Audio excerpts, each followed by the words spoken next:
We're here.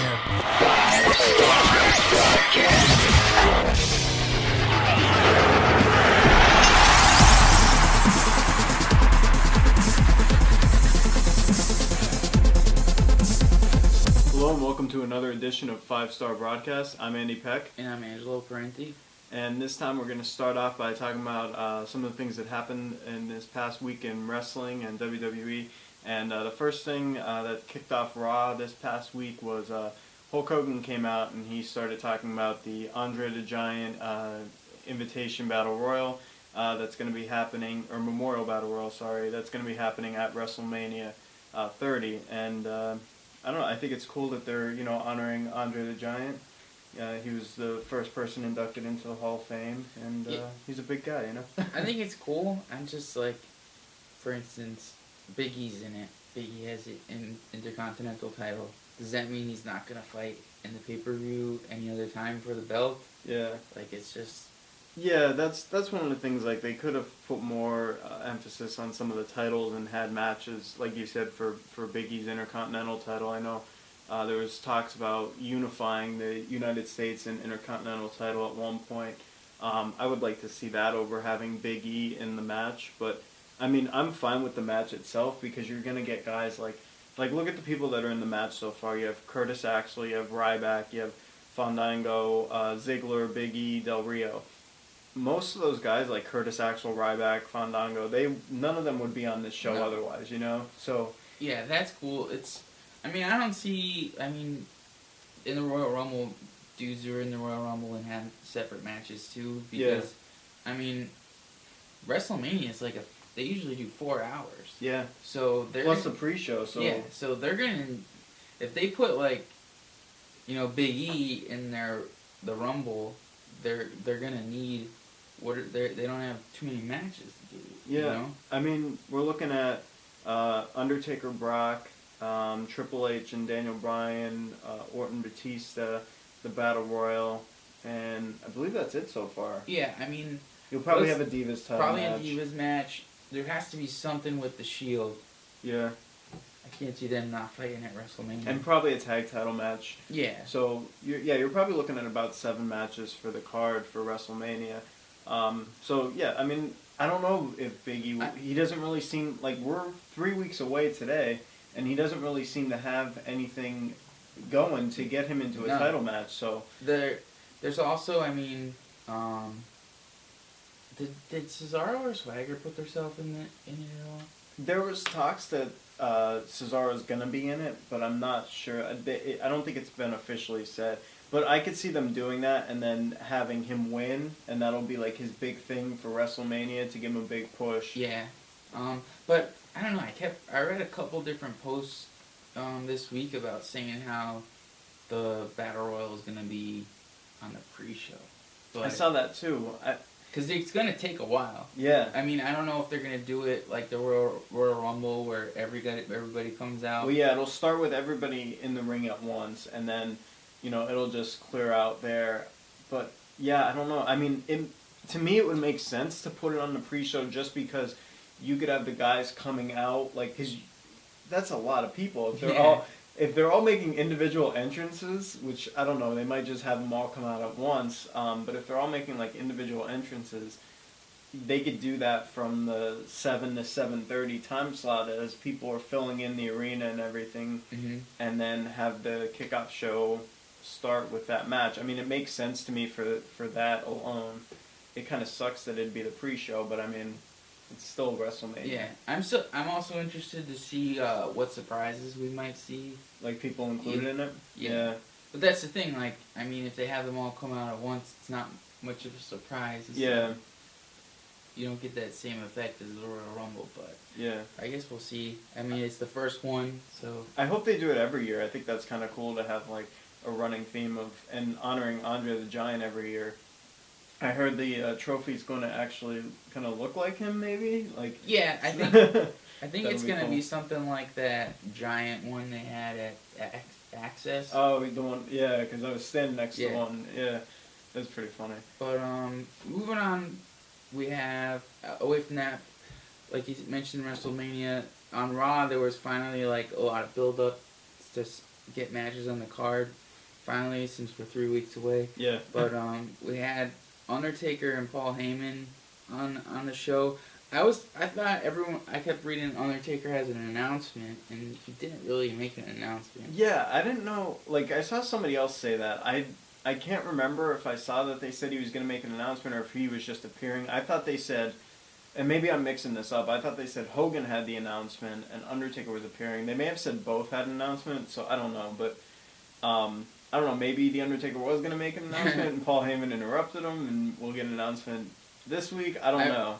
Yeah, I saw he's going to be on Raw and SmackDown one of these coming weeks. Oh, so okay. that'll be cool. Maybe, I don't know, maybe we'll get something from him this week if he's on. Yeah.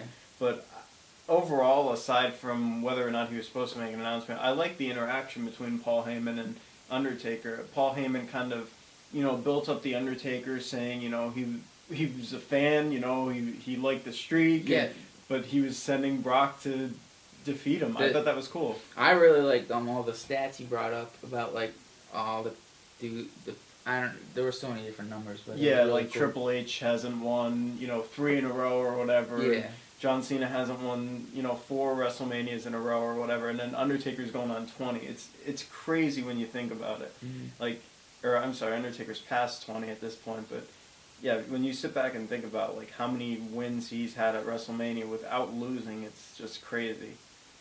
But yeah, we'll just see where that goes. It's a good build up so far, so it can only get better. And then we have finally the Daniel Bryan segment, which puts him in that match finally with Triple H, and I'm glad they did what they did. It was a big surprise because the last couple weeks when he's been challenging Triple H, you could tell every time he would bring it up, the crowd wasn't fully into it. He had to get them to say yes more and more.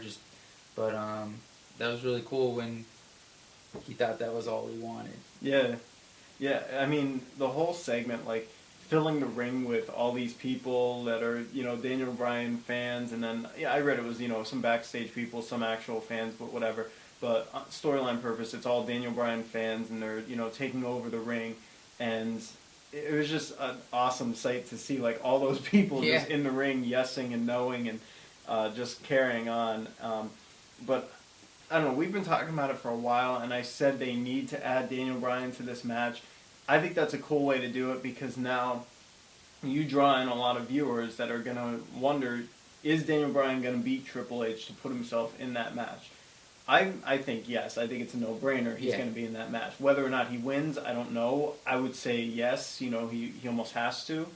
But I think it's cool that they're going to do that and give that kind of mystery for some of the more casual fans that are going to be like, can Daniel Bryan beat Triple H to get in that match, Do you think they're going to put it as the first match on the card?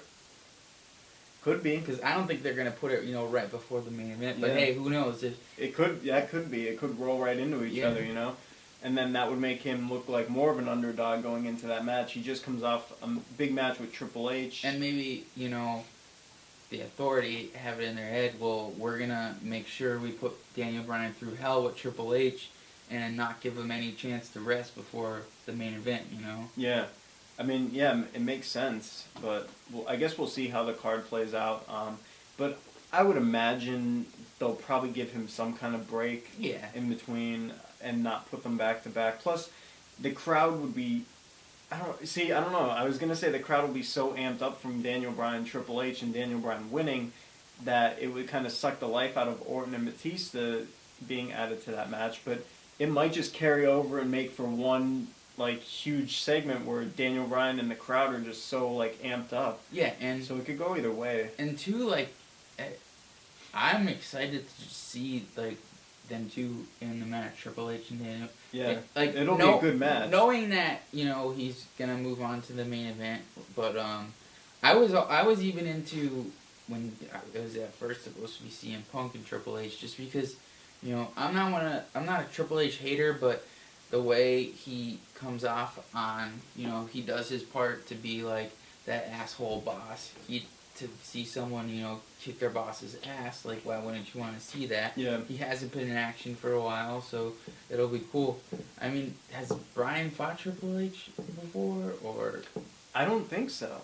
I'm trying to rack my brain right now, but I don't think that they've had a match together because most of Daniel Bryan's time in the WWE has been since Triple H has been out. And the last few years, Triple H has just been fighting like the bigger matches, like Undertaker, Brock Lesnar, stuff like that. So I don't think they've had a match together. But I don't know. We'd have to look into that. Yeah, we could look into that. But yeah, I think it's gonna be really interesting, a good match. And I think you said it, but do you think Daniel Bryan's gonna, if he, I mean, pretty sure he's gonna go on to face Batista and Orton? Yeah, I think that's a 100% given. They almost have to give him the world title at this point. If they don't, the only thing they can do is do like a screw job thing. He can't lose clean because that just deflates him completely. But if they do a screw job thing, how many times are they going to do that? They've done it at almost every pay-per-view since SummerSlam. Yeah. The only thing I could think of is they're only doing this so, to get you more excited for WrestleMania, to get you to buy WrestleMania and see. And once they have those buys, once they have people buying their tickets and at the show, they can do whatever they want. Yeah. So, they can make Triple H win, but you've already bought the pay-per-view and the show. I think if Triple H wins and Daniel Bryan doesn't get in the match, first of all, you're going to have the main event's ruined. Orton Batista would be an absolute shit show. The fans would shit all over it. But after that, they would lose a lot of fans' interest. Like, people aren't going to continue to pay for pay-per-views. And I mean, even the network, people aren't going to continue to support the product if they're going to have, Daniel Bryan continuously lose. Especially to Triple H before even qualifying for that main event match. Yeah, I mean, I try not to bash the Orton Batista thing so much, but the thing is, you hardly even see an exchange between the two on Raw or anything. I mean, they tagged up the other night, but it's like you hardly see Orton. You see him, walk into his match, says something to Batista or whatever. Yeah. But it's just. They had a little bit of an exchange like 2 weeks ago when Batista did his rant on the fans and everything, but that was it. It was nothing major, Yeah. So that's one of the things that I was going to bring up too. Like, you don't see them together, like, having a feud between each other. It's mostly the focus is Daniel Bryan, Triple H, which makes me believe more that Daniel Bryan's going to be put into that main event match. Yeah, like you can't even blame fans for hating on Batista in the main event because there hasn't been anything. Like there's, like you said, a couple of random things here and there, but the main event for any pay-per-view, and especially WrestleMania. Especially WrestleMania 30. Yeah, there needs to be a build-up, a feud build-up between the two guys, fighting each other. The Rock and Cena had a great build-up, As much as people shit on them going 2 years in a row, they still had a nice build-up for both those years. I mean, they made the match a year in advance the one time, but they did what they did and it worked. But yeah, it's just, I don't know. Sometimes I forget Orton's even there. Which is sad because he's the champ. Yeah. But before we close, one of the things that was being rumored online now is that this whole Yes Movement thing is a shot at CM Punk, and like they're basically shoving it in his face, like saying this could have been you, like you could have been in Daniel Bryan's spot, beat Triple H, went on the main event, and then also with the whole crowd filling the ring and everything, that was a shot at the Raw takeover that was supposed to happen in Chicago by the fans, and they're basically just being like F you to the Chicago crowd and saying this is an actual takeover, So I thought that's kind of funny how they're kind of playing into, the internet fans and then all the talk that's going on. But yeah, we're just going to have to see what happens in the coming weeks and build up to WrestleMania 30, but we're out of time. We're out of here. See ya.